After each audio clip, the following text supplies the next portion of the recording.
সন্ত্রাসীর হামলায় নিহত সাইফুল ইসলাম আলী হত্যা সুষ্ঠু তদন্ত বিচার চাই, এটা এখনো বলি। কিন্তু যেখানে বারবার ইসকন ইসকন ইসকন সপ্তাহ কাল থেকে আজ পর্যন্ত বাংলাদেশ স্কুলটাকে ভারত দুই দেশের সোশ্যাল স্কুলটাকে তো মিডিয়া মানুষের মুখে শুনতেছি। হ্যাঁ, আপনি বলছেন, আপনার কথা রাইট, আমরা জানি যে সে ইসকন থেকে তাকে বহিষ্কৃত করে, কিন্তু তাকে ঘিরে তো সব ইসকনের লোকজন এবং ইসকনের আপনার দাদা, তাকে কি ঘিরে বলবো সব যে স্কুলের লোকজন নয়, তাকে তাকে ঘিরে বাংলাদেশের, আমি বলি, আপনি সরকারের উচিত ছিল পরশু যখন চিন্ময় গ্রেপ্তার হয় তারপর থেকে যেগুলো ফেসবুকে পোস্ট ছিল, তোরা সবাই এয়ারপোর্টে চলে আয়, তোরা সবাই ডিবি অফিসে চলে আয়, তোরা সবাই ইয়েতে চলে আয়, কোর্টে চলে আয়, এদেরকে কিছু, এদেরকে খুঁজে বের করে এদেরকে উস্কানি। এখানে এখানে কিন্তু ইচ্ছে কি ছিল না, এখানে হুম, কিন্তু ইসকনের কোনো সম্পৃক্ততা নেই।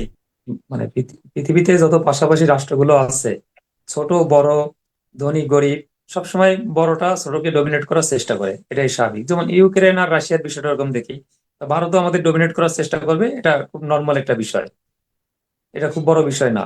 কিন্তু আমরা বিগত 15 বছরে আমাদের দেশে যে ঘটনাগুলো ঘটছে, অর্থাৎ আমরা 2009 সাল থেকে 24 আগস্ট পর্যন্ত, তখন ভারতেরকে আমরা অতটা সিরিয়াসনেস দেখি নাই। যেমন এই যে 5 ভরি সোনার গহনা হারাই গেলে ভারত উদ্বিগ্ন দেখাইছে, এবং আমাদের দুর্গাপূজার যে মানে নিরাপত্তায় জন্য তারা উদ্বিগ্ন হয়েছে। কিন্তু আমার কথা হচ্ছে, এবারে দুর্গাপূজায় ভারতের বিহারে গুলি হয়েছে, সেখানে কমিটির 2 জন সহ 4 জন লোক গুলিবিদ্ধ হয়েছে।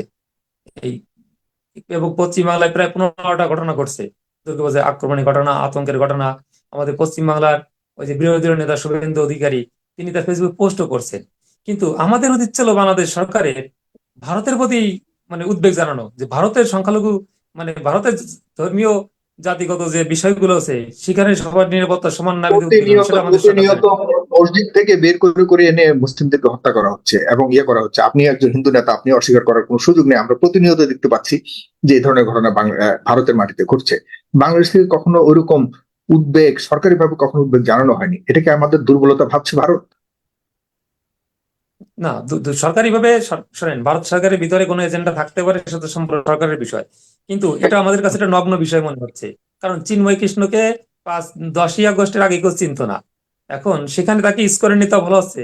চিন্ময়কে গতকাল বলছি, চিন্ময় কিন্তু ইসকনের নেতা না, সে ইসকনের একজন ভক্ত ছিল, সেখানে একটা মন্দিরে সে থাকতো, সে একটা মন্দিরের হয়তো সেক্রেটারি ছিল, সেখান থেকে তাকে এটা বাংলাদেশ আপনি ইসকন। বলছেন ইসকনের নেতা না, ভারতীয় মিডিয়া বলছে ইসকনের নেতা, ভারতীয় হ্যাঁ, সরকার আমি সেটা বলছে বলতে ইসকনের চাচ্ছি। নেতা, ভারতীয় আমাদের দুঃখজনক। বিজেপির শীর্ষ নেতারা বলছে। শুভেন্দু অধিকারী হুমকি দিয়েছে পর্যন্ত বাংলাদেশকে, এবং তিনি 24 ঘন্টার আলটিমেটাম দিয়েছে, এবং সীমান্তে এসে তিনি মানুষ জড়ো করে সেখানে তিনি রদ করবেন সীমান্ত, এরকম হুমকি দেওয়া হয়েছে। আপনারা আপনাদের জায়গা থেকে বাংলাদেশি হিসেবে কি কোনো কিছু বলার নাই? অবশ্যই বলা হচ্ছে, শোনেন, আমি বলছি ইসকনের নেতারা, শুধু এটা নয়, বাংলাদেশ ইসকন কিন্তু বলছে যে সে ইসকনের কোনো ভক্ত নয়, এই মুহূর্তে সে ইসকন থেকে অব্যাহতি বহিষ্কার। আমি কেন বলবো, বাংলাদেশ ইসকন বলছে বিধায় আমি বলছি। এবং 25 তারিখ যে চট্টগ্রাম যে সমাবেশটা করেছে, এই যে নতুন যে নাম, কখনো জাগরণ মঞ্চ, কখনো ঐক্য জোট, কখনো জাগরণ জোট, এই বিভিন্ন সময় বিভিন্ন নাম দিয়া, সে 25 তারিখ যখন ওরা ইসকনের ট্যাগ লাগানোর চেষ্টা করছে, তখন কিন্তু ইসকনের সেন্ট্রাল কমিটি, চট্টগ্রাম জেলা প্রশাসক এবং পুলিশ সুপার 2 জনের কাছে চিঠি লিখছে যে এই সম্মেলনে ইসকনের নাই, সম্পৃক্ততা নেই।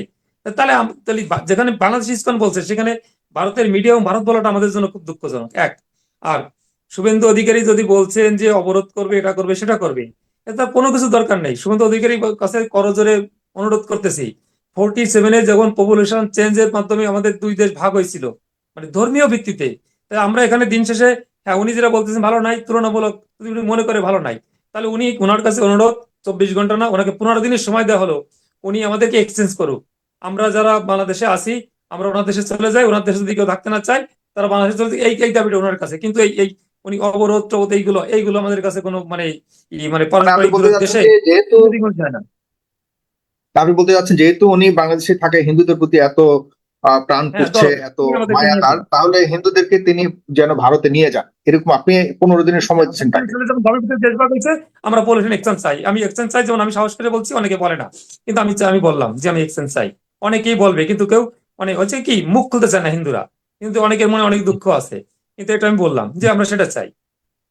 আমার কথা আচ্ছা, হচ্ছে, শুভেন্দু তাহলে দিকে আছে, এই যে হুম, সুন্দরবনের শাহজাহান, সুন্দরবনের হুম। এই যে শেখ শাহজাহান, সে হিন্দুদের মেয়ে নিয়ে সে নাচায় প্রতিদিন রাত্রে, যে আজকে এই বাড়ির বউ যাবে, কালকে এই বাড়ির বউ যাবে, একে পিঠে করে নাম করে নাচায় গাওয়ায়, কি কি করে। তা বাংলাদেশ এখনো কিন্তু ওই পর্যায়ে যায় নাই যে হিন্দু পাড়া থেকে মুসলমান এসে বলবে আজকে তোমার বউ যাবে, কাল তোমার বউ যাবে, পিঠে বানায় নাচাবো। সে তো নিজের হিন্দুদের রক্ষা করতে পারতেছে না। এই যে গত 19 তারিখ ভারতের পশ্চিমবাংলায় যে মুসলিম ফেডারেশন নামের ছাত্ররা যে কায়দায় ওই ওয়াকফ ভবনের বিষয়ে প্রধানমন্ত্রী নরেন্দ্র মোদীকে নিয়ে যে ভাষা ব্যবহার করে সত্যি বক্তব্য দিয়েছে, ওটা কি শুভেন্দু অধিকারী শোনেন নাই? ওই ওরা ওটা মিটিং উনি প্রতিহত করতো, যে ধরনের মিটিং হবে না, তাও তিনি পারেন নাই। উনি নিজ দেশের হুম। উনি সংখ্যালঘুদের নিরাপত্তা দিতে পারতেছে না, না সরি হিন্দুদের নিরাপত্তা দিতে পারতেছে না, সংখ্যালঘু সংখ্যালঘু তো বাদ দিলাম। তো উনি আমাদেরকে নিরাপত্তা দেওয়ার জন্য তো উদ্বিগ্ন কেন, এত আমাদের সিরিয়াস কেন? এখানে করার পেছনে কারণ কি বলে মনে করেন? এই পশ্চিমবঙ্গ বিজেপির এখানে এতটা উদ্বেগের কারণ কি বলে এখানে মনে করেন? করার পিছনে কারণ হচ্ছে বিগত বিগত দিনে শোনেন, কোন ভারতের মতো দেশের যে ভারত আছে পৃথিবী, আমিও দিন শেষে হিন্দু, আমাদের তীর্থভূমি ভারত। আমি এই ভারতের ভূমিতে আছে পৃথিবীর আদি গুরুকুল, আদি শিক্ষাকুল, আদি বুদ্ধিজীবী, এগুলো সব বহু ভারতে আছে, যা আছে বহু ভারতে নাই, বিশ্ব ব্রহ্মাণ্ডে। সেখান থেকে তারা কিন্তু ভুল করে, মহান মহান ব্যক্তিও ভুল করে। তাদের একটা দেশের হুম, সঙ্গে কিন্তু একটা দেশের সম্পর্ক হয়, একটা দেশের সঙ্গে হুম, একটা কোনো রাজনৈতিক দলের ব্যক্তি বিশেষ সম্পর্ক হয় না।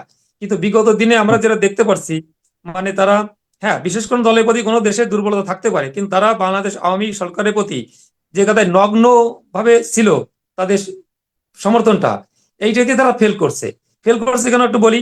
শোনেন, বাংলাদেশে নিযুক্ত ভারতীয় হাই কমিশনার যারা থাকবেন, তারা একটা হাই কমিশনের কাজ কি? একটা দেশে গিয়া সেই দেশের জনগণ এবং সরকারকে সেই দেশের পক্ষে কাজ করা, পক্ষে ব্যবসা বাণিজ্য এবং ওই দেশের যে নাগরিকরা তাদের সুবিধা দেওয়া। কিন্তু একটা জিনিস খেয়াল করেন, বুদ্ধিস্ট কান্ট্রি চায়নার তার সে রাষ্ট্রদূতকে হুম, কখনো কি বাসাবো বৌদ্ধ মন্দির অথবা বাড্ডা বৌদ্ধ মন্দিরে কোনো মন্দির উদ্বোধন কোন অনুষ্ঠানে দেখছেন? আমি এখনো দেখি নাই, হুম, যেহেতু আমি 10 সাল ধরে ঢাকা থাকি। রাশিয়ার পররাষ্ট্র হুম, রাষ্ট্রদূতকে আমি কখনো কোনো খ্রিস্টানদের গির্জায় দেখি নাই। কিন্তু ভারতীয় হুম, লোকজনদের কি দেখি, কনে কোন চুল কোন চুলবালির ছেলের বিয়ায়, কনে কোন নাপিতির ছেলের জন্মদিনে এইগুলো যায়। ঢাকেশ্বরী মন্দিরে এসে একটা কি উত্তরে কাপড় গলায় দিয়ে ভাবে, ও মাই গড, আমার সামনে হাতে হিন্দু, দেশটা মনে হয় আমার। নো, এই কাজটা তার না। আর এই কাজটা করে এসে তার দেশের জনগণকে মানে মানে ই করা যায় না, সব জনগণের তার পক্ষে নেওয়া যায় না। সে তার আসল কূটনীতি সাইডটা ছেড়ে সে অন্য নীতিতে গিয়েছিল, এবং সে তার নিজের দায়িত্বভাবে পালন না করার কারণে বাংলাদেশের জনগণ হুম, এবং বাংলাদেশের রাজনীতি এবং বিভিন্ন দেশের প্রেক্ষাপট সব তাদের পক্ষে চলে যায়। এবং যেটা মানুষ বলে পথে ঘাটে সব জায়গায় বলে, গণ অভ্যুত্থানটাও এটা ভারতের হুম, পরাজয়। হ্যাঁ, ভারতের কূটনীতিতে সেটা হেরে গেছে। এখন হেরে হেরে যাওয়া মানুষ তো সহজে হার মানতে চায় না, সে তো সেই হারটাকে হুম, পুনরুজ্জীবিত করতে চায়, সে তার চেষ্টা করবে। কিন্তু আমাদের ভারতকে প্রতি নগ্নভাবে না বলে, দিন শেষে ভারত তো আমাদের বন্ধু রাষ্ট্র। এবং দিন শেষে এই হুম, যে বলেন, এই যে আজকেও কিন্তু আলু পেঁয়াজ জি, এই যে সাতক্ষীরা বন্ধ হয়ে গেছে, সেটা আমাদের সাথে সম্পর্ক হ্যাঁ, ভালো রাখার জন্য তাদেরও কিন্তু আমাদের দরকার, আমাদেরও তাদেরও দরকার। বন্ধু যখন হয়, যে ধনী বন্ধু গরিব বন্ধু দুজনে কিন্তু সমান সমান হলে বন্ধুত্ব হয় না, মানসিকতার হুম। দিক দিয়ে। কিন্তু সেটা দিয়ে আমরা পিছিয়ে যাচ্ছি। আর দাদা, আমি একটু কথা ভারতের বলবো। এই সাম্প্রতিক এই 5ই আগস্টের পর যে ভূমিকা দেখছেন, এটা কি বন্ধুর মতো আচরণ বলে মনে হয়? পাশাপাশি আমি আপনার কাছে গুরুত্বপূর্ণ আরেকটি বিষয় এই পর্বে জানতে চাচ্ছি, সেটা হলো যে চিন্ময় কুমার দাসের ব্যাপারে যে আরেকটি দাবি উঠেছে, তার ফাঁসি চাচ্ছে জনগণ। আর বিশেষ করে ইসকন নিষিদ্ধের দাবি উঠেছে, কারণ হলো ইসকনের এই সমাগম থেকে, মিছিল থেকেই আহ একজন আইনজীবীকে হত্যা করা হয়েছে এবং নৃশংসভাবে জবাই করে হত্যা করা হয়েছে। এই ব্যাপারে আপনার মতামত কি? জানেন, এই যে গতকালে কিন্তু বলছি যে আমি আমার ফেসবুক পোস্টেও লিখছি, সন্ত্রাসীর হামলায় নিহত সাইফুল ইসলাম আলী হত্যা সুষ্ঠু তদন্ত বিচার চাই। এটা এখনো বলি। কিন্তু যেখানে বারবার ইসকন ইসকন ইসকন সপ্তাহ কাল থেকে আজ পর্যন্ত বাংলাদেশ স্কুলটাকে ভারত দুই দেশের সোশ্যাল স্কুলটাকে মিডিয়া তো, মানুষের মুখে শুনতেছি। হ্যাঁ, আপনি বলছেন, আপনার কথা রাইট। আমরা জানি যে সে ইসকন থেকে তাকে বহিষ্কৃত করে, কিন্তু তাকে ঘিরে তো সব ইসকনের লোকজন এবং ইসকনের আপনার দাদা, তাকে কি ঘিরে বলবো সব যে ইসকনের লোকজন নয়, তাকে তাকে ঘিরে বাংলাদেশের, আমি বলি, আপনি সরকারের উচিত ছিল পরশু যখন চিন্ময় গ্রেপ্তার হয় তারপর থেকে যেগুলো ফেসবুকে পোস্ট ছিল, তোরা সবাই এয়ারপোর্টে চলে আয়, তোরা সবাই ডিবি অফিসে চলে আয়, তোরা সবাই তোরা সবাই ইয়েতে চলে আয়, কোর্টে চলে আয়, এদেরকে কিছু, এদেরকে খুঁজে বের করে এদেরকে উস্কানি। এখানে এখানে কিন্তু কি ছিল না, এখানে হুম, কিন্তু ইসকনের কোনো সম্পৃক্ততা নেই। এবং হুম, যে আমাদের ফারুক ফারুক ভাই যেটা বলেছেন, যে যে স্বাধীনতা সর্বমত ইসকন স্বীকার করে না, কেন ফারুক ভাইয়ের কাছে কি কোনো প্রমাণ আছে স্বাধীনতা সর্বমত ইসকন স্বীকার করে না? এই ফেনীতে যে বন্যা হয়েছে, ইসকন তাদের প্রসাদ রান্না করে হিন্দু মুসলমান সবাইকে তো সে খাবার দিছে। তারপরে ভাই যে বললো, আপনার মানে প্রশ্নের উত্তর কি এখন দিব না ইসকনের পরে সদস্য দিব রাফি হয়ে ভাই যাবে? বলছে, রাফি হুম। ভাই বলছে ইসকনের সদস্যরা কুপি হত্যা করেছে। না, সেখানে ইসকনের সদস্য আমি সন্ত্রাসী বলে না, ইসকন যে চট্টগ্রামে জানা গেছে বাংলাদেশের স্বাধীনতা সন্ত্রাসী আচরণ সার্বভৌমত্ব করছে, এটা স্বীকার কোর্ট করে না, প্রমাণ আমি করে প্রমাণ সহ আপনাকে দেখাবো। আমি চ্যালেঞ্জ দিয়ে আপনাকে দেখাবেন বলছি। অবশ্যই। না, জি, তারপরে আপনি বলছেন, পরবর্তী করে রাফি ভাই বলছে ইসকনের সদস্যরা কবি হত্যা করছে। হলো এখানে আমরা জানি 40 ধরা মিনিট পড়ছে, হয়ে যেখানে গেছে কি আলোচনা, ইসকনের আমরা সরাসরি কিন্তু আছে। এখনো হ্যাঁ, পার্টিসিপেট হ্যাঁ, হ্যাঁ, করতে পারি আসছে নাই, আপনার কাছে, অন্য এখনই কাজ আসছে। আছে। জি, আসছি আসছি। জি, আমরা এক পর্বে এই রাফি ভাই এক টার্নিং শেষ করবো আজকে। দাদা, দাদা, রাফি ভাই বলছে কুপিয়ে হত্যা করেছে। তা কুপিয়ে হুম। ইসকনের সদস্য কুপিয়ে হত্যা করেছে। রাফি ভাই কি কোন ইসকনের সদস্য, নাম কি ঠিকানা রাফি?